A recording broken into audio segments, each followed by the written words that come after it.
पांडे एक बार फिर आपका स्वागत करता हूं दैनिक देवल हिंदी समाचार पत्र के यूट्यूब चैनल पर। आज हमारी टीम मौजूद है श्री अखिलेश मिश्रा गुड्डू जी के साथ, जो कि आजमगढ़ सदर विधानसभा पे भाजपा के प्रत्याशी बनाए गए हैं। हम आपको बताते चले कि 2017 में भी अखिलेश जी भाजपा की तरफ से सदर विधानसभा प्रत्याशी थे। पिछली बार जीत सुनिश्चित न कर पाने के बावजूद भी 2022 में भाजपा ने श्री अखिलेश जी को इस बार फिर अपना प्रत्याशी सदर विधानसभा में बनाया है। अमूमन भाजपा की पार्टी में ऐसा देखने को मिलता नहीं है, पर वो कहते हैं ना कि एक्सेप्टेंस हर जगह होते हैं, तो ऐसा ही कुछ यहाँ पे भी है। तो आइए सीधा जुड़ते हैं श्री अखिलेश जी से, जानने अपने सवालों का जवाब उनसे लेने का प्रयास करते हैं। भैया, मेरा पहला सवाल तो आपसे यही होगा सीधा कि इस बार आगामी चुनाव में आपके क्या कुछ मुद्दे होने वाले हैं जिसपे आप सदर विधानसभा में जनता से वोट अपील कर रहे हैं? देखिए, आजमगढ़ विधानसभा में मैंने एक नारा दिया है कि 40 साल और सदर बेहाल। और आजमगढ़ विधानसभा में अभी पीछे चले जाइए आप, बरसात में जो सदर विधानसभा के शहर के मोहल्लों की स्थिति थी, लोगों को अपना घर छोड़ना पड़ा और जिसके पास द्वितीय तल था उसको द्वितीय तल पे जाना पड़ा। तो ये सब समस्याएं हैं। और दूसरा, जो 40 साल से विधायक हो, अपने घर की सड़क न बनवा पाए। आप उस क्षेत्र में जाएंगे तो उस क्षेत्र की सड़कों की हालत बद से बदतर है। निधि का प्रयोग कहीं नाली खड़ंजा सड़क पर न करके अपने सगे संबंधियों को केवल विद्यालयों में धन देने का काम ये विधायक जी ने किया है।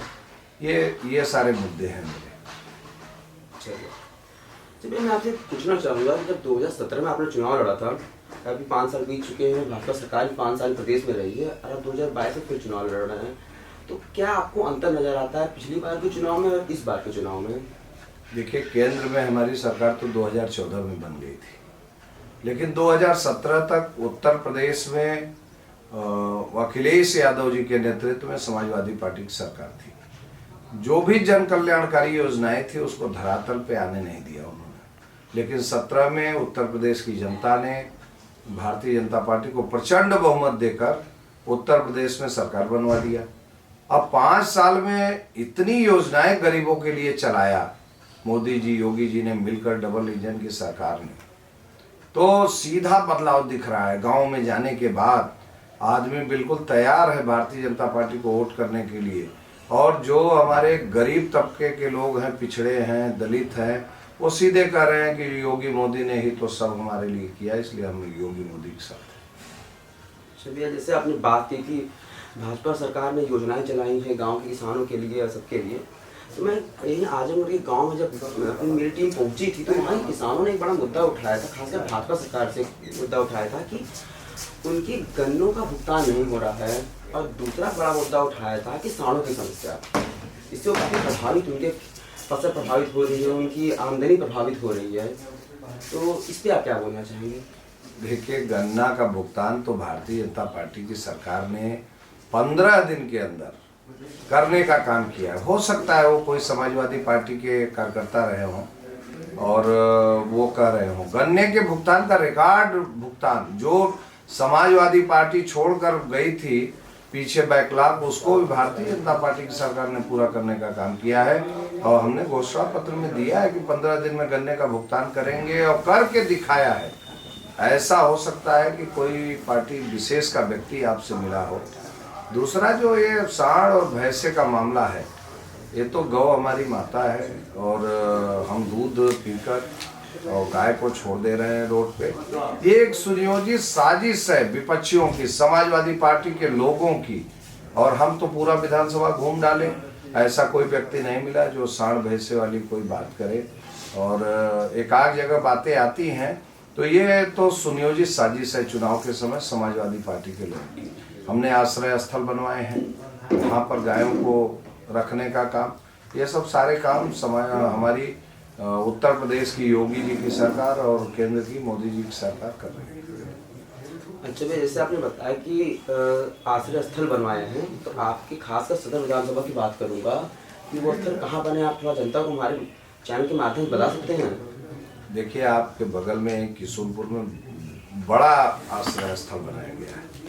हमें तो कहीं अगर कहीं कोई सूचना मिलती है तत्काल मैं प्रशासन सूचित करता हूँ तो उसको ले जाकर किशोरपुर में आप जाके देखिए कितना बढ़िया आश्रय स्थल बना हुआ है, आपके बगल में ही है, उसको आप देखें। इस तरह के तमाम आश्रय स्थल बनाए गए हैं। लेकिन ये जो कहने वाले हैं ये समाजवादी पार्टी के लोग हैं, उनको ये है कि वो सांड और भैंसा रोड पे ही रह जाए, उसको आश्रय स्थल जाने नहीं देते हैं। अच्छा चलिए, आप कह रहे हैं तो जनता सुनेगी, देखेगी, विचार करेगी इस पर। अच्छा भैया, मैं आपसे सवाल पूछना चाहूँगा कि पिछले 2 साल से कोरोना संक्रमण पूरे देश में फैला हुआ है। अपने आजमगढ़ भी इससे दूर नहीं रहा है। यहाँ पे काफ़ी समस्या थी, आजमगढ़ में भी लॉकडाउन था, 6-6 महीने सब लोग अपने घरों में रहे हैं। सभी नेताओं ने काम भी किए हैं।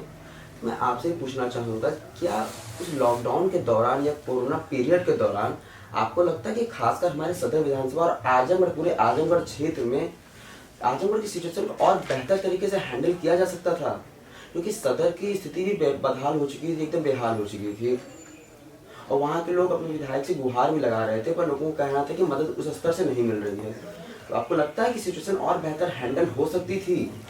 देखिए, कोरोना के पीरियड में आपके घर में अगर 4 कमरे हैं और 40 आपके अगर अतिथि आ जाएं तो आप क्या करेंगे? लेकिन भारतीय जो पीछे 60 साल की सरकारें थी, न कोई ऑक्सीजन प्लांट, न कोई सदर अस्पताल, 40 साल विधायक रहने के बाद वो सदर अस्पताल पे ही काम करते थे, वहाँ उनका कब्जा रहता था सदर। लेकिन भारतीय जनता पार्टी के प्रतिनिधि होने के नाते मैंने दिन रात लगातार मरीजों को भर्ती कराना, उनको ऑक्सीजन उपलब्ध कराना अपने पास से, और लोगों को अनाज, मैंने 12 सामानों की किट बनवाई थी जो 45 किलो की किट थी। तत्कालीन जिलाधिकारी NP सिंह जी ने कहा कि ये तो सरकार से बड़ी राहत आप दे रहे हो, इसको थोड़ा कम करो। इस तरह का काम हम, विधायक जी कहाँ थे? विधायक जी का तो कहीं आता पता नहीं था। विधायक जी को जनता खोज रही थी, उनके दरवाजे पे, दरवाजा उनका बंद था। और मैंने लगातार कोरोना में, और भारतीय जनता पार्टी के कार्यकर्ताओं ने लग कर कोरोना में जनता की सेवा किया है। हाँ, ये हो सकता है कि एक साथ इतने ज्यादा मरीज और इतना बड़ा संकट होने के नाते आजमगढ़ सदर विधानसभा में भारतीय जनता पार्टी के कार्यकर्ता, भारतीय जनता पार्टी की सरकार द्वारा बहुत ही बेहतर कार्य करने का काम किया था। प्रशासनिक अधिकारियों ने भी बहुत अच्छा सहयोग किया। हाँ, ये हो सकता है कि भाई महामारी थी तो महामारी में थोड़ा बहुत 19-20 होता है। जी भैया, जैसा आप बता रहे हैं कि दुर्गा प्रसाद यादव जी के कार्यकाल में आजमगढ़ पूरी तरह से बेहाल रहा है, पर फिर भी हम अगर इतिहास देखें तो 6-7 बार से लगातार विधायक थे दुर्गा प्रसाद यादव जी। तो क्या मुख्य कारण इसके हो सकते हैं? क्या सच में कोई ऐसा वर्ग है जो उनसे बहुत खुश रहता है, उन्हें ही हमेशा वोट करता है, या फिर इस विधानसभा का जातिगत समीकरण ऐसा जो उन्हें बार बार जिताता आ रहा है? देखिए, हम जात की बात नहीं करते हैं। हमारी पार्टी ने सबका साथ सबका विकास का मूल मंत्र दिया है। भारतीय जनता पार्टी को मुसलमान भी वोट करता है, भारतीय जनता पार्टी को दलित भी वोट करता है, भारतीय जनता पार्टी को यादव भी वोट करता है, सारे लोग वोट करते हैं। उसका सबसे बड़ा कारण ये है कि समाजवादी पार्टी के नेता दुर्गा प्रसाद यादव के खिलाफ जो भी व्यक्ति चुनाव लड़ा, चाहे वो भारतीय जनता पार्टी का रहा या बहुजन समाजवादी पार्टी का रहा, जिस दिन काउंटिंग हुई वो बैग एंड बैगेज वापस चला गया, और भारतीय जनता पार्टी ने किसी भी अपने प्रत्याशी को दोबारा मैदान में नहीं उतारा। मैं 5 साल मैंने जनता के हारने के बाद भी सेवा की, उनके सुख दुख में उपस्थित रहा। इसको देखकर पार्टी ने मुझे दोबारा अवसर दिया है और मैं इसके लिए पार्टी को धन्यवाद देता हूँ। और दुर्गा प्रसाद यादव जी की कोई लोकप्रियता, कोई जातीय आधार, ये सब नहीं है। यहाँ का समीकरण तो भारतीय जनता पार्टी के सबका साथ सबका विकास के तहत भारतीय जनता पार्टी के पक्ष में है, और जो पिछले रिकॉर्ड हैं वो सब सारे इस बार ध्वस्त होंगे। जनता आशा भरी निगाहों से परिवर्तन के मूड में है और परिवर्तन करेगी। मतलब आप ये कहना चाह रहे हैं कि जो पिछले 30 साल से होता है, इस बार बदलाव होने की पूरी आशंका है? बिल्कुल बदलाव हो रहा है। आप जनता में जाइए, जनता बिल्कुल बदलाव के लिए तैयार है। उसको ऑप्शंस नहीं मिल रहे थे, इस बार ऑप्शन मिला है, वो बदल देगी, अच्छे से बदलेगी, फिर दोबारा हिम्मत नहीं करेगी। ऐसा भी आपने मुस्लिम और दलित वर्ग की बात की, तो यूँ तो आप चुनाव लड़ रहे हैं तो आप हर वर्ग के लोगों को वोट अपील कर रहे होंगे, पर मैं खासकर मुसलमान और दलित वर्ग की बात करूँगा अगर आपसे, तो जब हमारी टीम चुनावी यात्रा कवर कर रही थी तो वहाँ पे 2 पक्ष खास तौर से भाजपा से नाखुश नजर आ रहा था। एक था मुसलमान वर्ग, दूसरा दलित वर्ग। उनका एक कुछ कारण थे उनके जिनसे उनका ये कहना था कि हम भाजपा से उतना खुश नहीं है, हमारे लिए भाजपा उतना काम नहीं कर रही है जितना कि दूसरे लोगों के लिए कर रही है। तो इस पे आप उन्हें क्या मैसेज देना चाहेंगे? देखिए, सबसे ज़्यादा काम तो भारतीय जनता पार्टी ने सबका साथ सबका विकास के तहत काम किया, तो दलित वर्ग को बहुत लाभ मिला है। मैं आपको 2-4 गांव बता दूं दलित वर्ग के, आप वहां चले जाइए। पहले टीवी चैनल के लोग गए थे उन गाँव में, दलित वर्ग तो सीधे चिल्ला रहा है कि आज तक हम लोगों को सारे लोगों ने ठगा है, केवल योगी मोदी ने हम लोगों के लिए काम किया है, इसलिए हम भारतीय जनता पार्टी को वोट करेंगे। और दलित वर्ग बिल्कुल भारतीय जनता पार्टी के इस बार साथ है, और इस बार वो ईवीएम पे बटन के माध्यम से बता देगा कि स्थिति क्या है। और मुस्लिम वर्ग के लिए क्या मैसेज देना चाहेंगे आप? देखिए, मुसलमान के वोटों की राजनीति किया समाजवादी पार्टी, बहुजन समाजवादी पार्टी के लोगों ने अपना वोट लेने के लिए दंगा कराया, मेरठ में कराना, मुजफ्फरनगर। हम कहते हैं कि 5 साल हमारी सरकार को हो गया, महंत योगी आदित्यनाथ जी 5 साल का कार्यकाल अपना पूरा करना चाहते हैं। कहाँ गए वो दंगे, कहाँ गया कैराना, कहाँ गया मुजफ्फरनगर, कहाँ गया मेरठ? आखिर वो दंगे हो क्यों नहीं रहे?